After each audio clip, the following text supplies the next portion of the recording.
नमस्कार दोस्तों, स्वागत है आप सभी का इंडियन स्टडी के हिंदी यूट्यूब चैनल पर। चलिए स्टार्ट करते हैं। दोस्तों, आज की इस वीडियो में उत्तर प्रदेश की सामान्य ज्ञान का ऑनलाइन टेस्ट लिया गया है, जिसका लेसन नंबर 8 है, जिसमें काफ़ी मोस्ट इंपोर्टेंट क्वेश्चंस को कवर किया गया है, जो कि आपके आने वाले एग्जाम्स यूपी पुलिस कांस्टेबल के लिए बहुत ही ज़्यादा इंपॉर्टेंट है। और दोस्तों, जैसा कि आप सभी जानते हैं कि मैं वीडियो के लास्ट में आपसे एक क्वेश्चंस पूछता हूं और उसका आंसर आपको कमेंट बॉक्स में बताना होता है। तो आज मैं फिर आपसे क्वेश्चंस पूछूंगा और आंसर आपको कमेंट बॉक्स में बताना होगा, इसलिए वीडियो को अंत तक देखिएगा। दोस्तों, मैं अनअकैडमी पर ही पढ़ाता हूं, तो अनअकैडमी पर मुझे फॉलो करने के लिए डिस्क्रिप्शन में दिए गए लिंक से आपको अनअकैडमी का लर्निंग ऐप डाउनलोड करना है और वहां जाके आप मुझे फॉलो कर सकते हैं और मेरे द्वारा अपलोड किए गए कोर्सेज का लाभ उठा सकते हैं बिल्कुल फ्री में। जो लोग यूपी पुलिस कांस्टेबल की तैयारी करना चाहते हैं, तो आप मुझे अनअकैडमी पर आज ही फॉलो कर लीजिए, क्योंकि मैं आप लोगों के लिए काफ़ी इंटरेस्टिंग कोर्स प्रोवाइड करवाता रहता हूं डेली बेसिस पे। तो एक कोर्स का मैं डिस्क्रिप्शन में लिंक प्रोवाइड करवा दूंगा, तो आप एक बार जरूर से चेक कर लीजिएगा। चलिए दोस्तों, स्टार्ट करते हैं और देखते हैं पहला क्वेश्चन। पहला क्वेश्चन आपके सामने ये रहा कि उत्तर प्रदेश का राजकीय पक्षी कौन सा है, ये हमको बताना है। सारस, मोर, तोता या कोयल। तो दोस्तों, अगर हम बात करें उत्तर प्रदेश के राजकीय पक्षी की, तो उत्तर प्रदेश का जो आपका राजकीय पक्षी है दोस्तों, वो है आपका सारस। यानी कि इस क्वेश्चन का पहला ऑप्शन जो हो जाएगा वो बिल्कुल करेक्ट हो जाएगा। उत्तर प्रदेश का जो आपका राजकीय पक्षी है वो क्या है दोस्तों? सारस। नेक्स्ट क्वेश्चन आपके सामने ये रहा कि मुख्य मेट्रोपॉलिटन मजिस्ट्रेट है कहां पर, ये हमको बताना है। लखनऊ में, आगरा में, इलाहाबाद में या कानपुर में। तो दोस्तों, अगर हम बात करें मुख्य मेट्रोपॉलिटन मजिस्ट्रेट की, तो ये जो आपका स्थित है, ये आपका कानपुर में स्थित है। यानी कि इस क्वेश्चन का चौथा ऑप्शन जो होगा बिल्कुल करेक्ट हो जाएगा। नेक्स्ट क्वेश्चन आपके सामने ये रहा कि पंचायती चुनाव लड़ने के लिए एक व्यक्ति की आयु कम से कम कितनी होना चाहिए, ये हमको बताना है। 18 वर्ष, 21 वर्ष, 25 वर्ष या 30 वर्ष। तो दोस्तों, अगर हम बात करें पंचायती चुनाव लड़ने के लिए एक व्यक्ति की आयु, तो कम से कम आयु जो है वो आपकी 21 वर्ष होनी चाहिए। कितनी दोस्तों? 21 वर्ष। यानी कि इस क्वेश्चन का दूसरा ऑप्शन जो होगा वो बिल्कुल करेक्ट हो जाएगा। नेक्स्ट क्वेश्चन आपके सामने ये रहा कि प्रदेश के नगरों के मेयर का निर्वाचन होता है किसके द्वारा, ये हमको बताना है।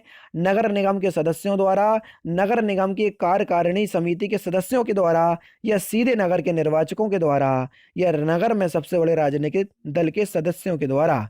तो दोस्तों, अगर हम बात करें प्रदेश के नगरों में मेयर का जो आपका चुनाव होता है वो किसके द्वारा होता है? वो होता है आपका सीधे नगर के निर्वाचकों के द्वारा। यानी कि इस क्वेश्चन का तीसरा ऑप्शन जो है बिल्कुल करेक्ट है।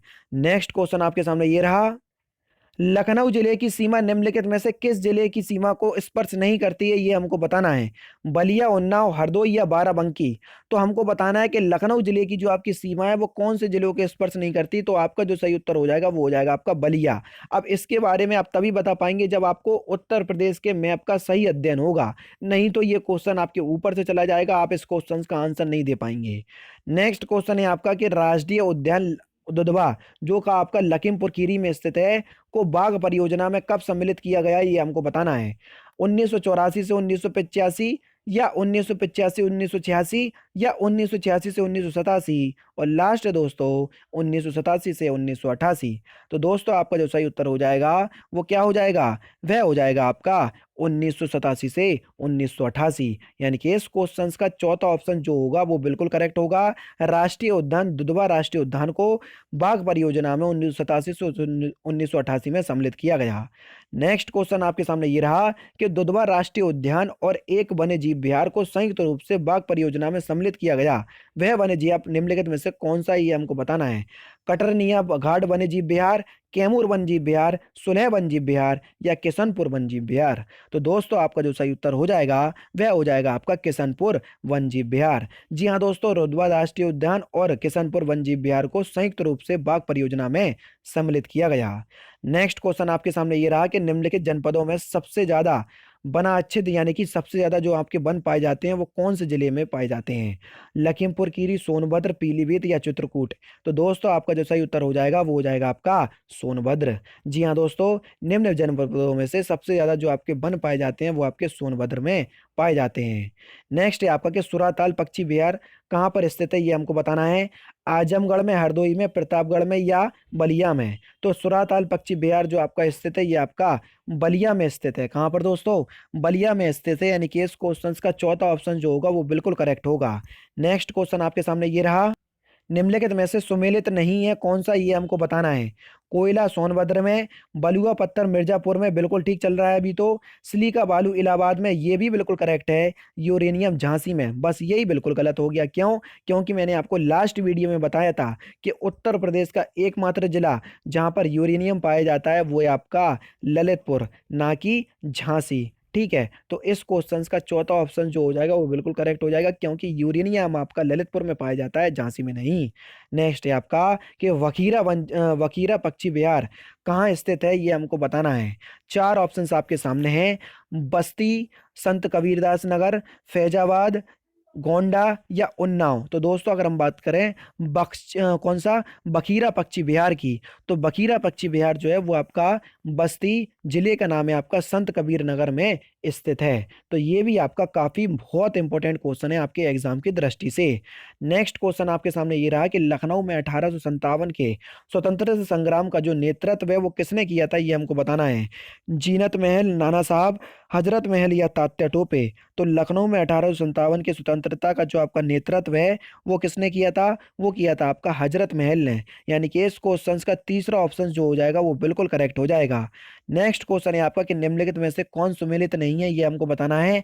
जोश मलिहाबाद, फ्राक इलाहाबाद, जिगर मुरादाबाद या चक्रबस्त लखनऊ। तो दोस्तों आपका जो सही उत्तर हो जाएगा वो हो जाएगा आपका फ्राक इलाहाबाद। यानी कि इस क्वेश्चन का दूसरा ऑप्शन जो हो जाएगा वो बिल्कुल करेक्ट हो जाएगा।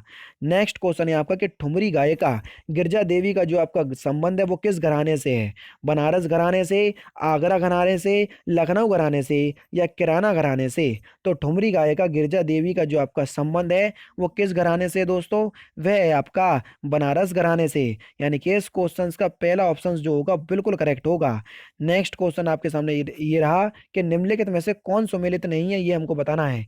अमीर खुसरो, अलाउद्दीन खिलजी, बाणभट्ट, हर्षवर्धन, हरि सिंह, चंद्रगुप्त प्रथम और कालिदास चंद्रगुप्त द्वितीय। तो दोस्तों आपका जो सही उत्तर हो जाएगा वो हो जाएगा आपका हरि सिंह चंद्रगुप्त हरिसेन चंद्रगुप्त प्रथम। यानी कि इस क्वेश्चन का तीसरा ऑप्शन जो होगा वो बिल्कुल करेक्ट हो जाएगा। ठीक है, ये जो आपका है वो आपका सुमेलित नहीं है। नेक्स्ट क्वेश्चन आपके सामने ये रहा, कबीर एवं धर्मदास के मध्य संवादों का संग्रह है क्या, ये हमको बताना है। शबद, अबरमूल, साखी या रमैनी। तो कबीर एवं धर्मदास के मध्य संवादों का जो आपका संग्रह है वो क्या है दोस्तों, वह हो जाएगा आपका कौन सा हो जाएगा, अमरमूल है। यानी कि इस क्वेश्चन का दूसरा ऑप्शन जो होगा वो बिल्कुल करेक्ट हो जाएगा। नेक्स्ट क्वेश्चन है आपका कि बनारस घराने के राजन साजन मिश्र किससे संबंधित हैं, ये हमको बताना है। टप्पा गायन से, डुमरी गायन से, ध्रुपद गायन से या ख्याल गायन से।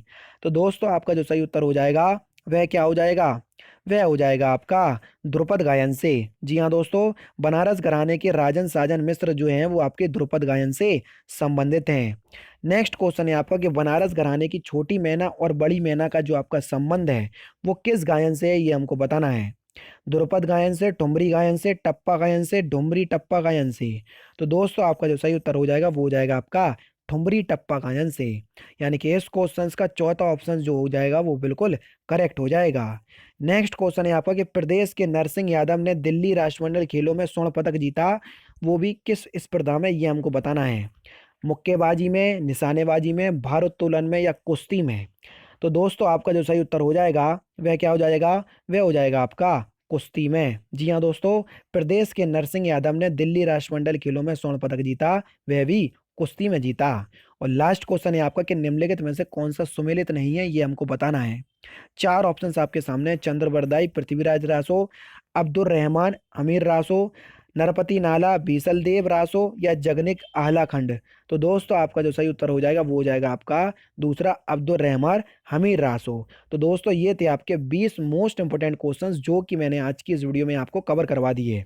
अब मैं आपसे एक क्वेश्चन पूछने जा रहा हूं जिसका उत्तर आपको कमेंट बॉक्स में बताना है, और साथ ही साथ आपको बताना है कि आपके इस वीडियो में या इस टेस्ट में कितने नंबर आ रहे हैं। तो आज का जो आपका क्वेश्चन है वो ये रहा आपके सामने, किस रस को रसराज की संज्ञा दी गई, ये हमको बताना है।